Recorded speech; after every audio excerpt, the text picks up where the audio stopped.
بسم اللہ الرحمن الرحیم۔ السلام علیکم۔ فضائل دعا۔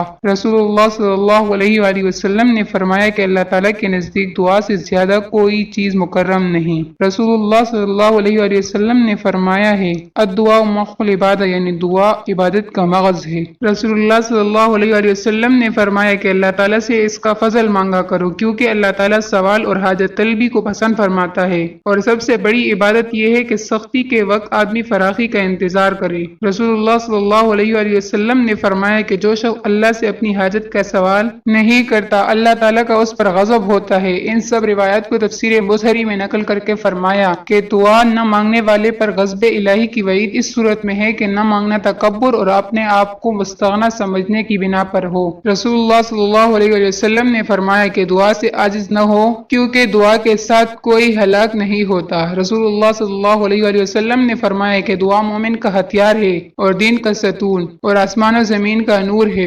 رسول اللہ صلی اللہ علیہ وآلہ وسلم نے فرمایا جس شخص کے لیے دعا کے دروازے کھول دیے گئے اس کے واسطے رحمت کے دروازے کھل گئے، اور اللہ تعالیٰ سے کوئی دعا اس سے زیادہ محبوب نہیں مانگی گئی کہ انسان اس سے عافیت کا سوال کرے۔ لفظ عافیت بڑا جامع لفظ ہے جس میں بلا سے حفاظت اور ہر ضرورت و حاجت کا پورا ہونا داخل ہے۔ کسی گناہ یا قطع کی دعا مانگنا حرام ہے، وہ دعا اللہ کے نزدیک قبول بھی نہیں ہوتی۔ اللہ حافظ۔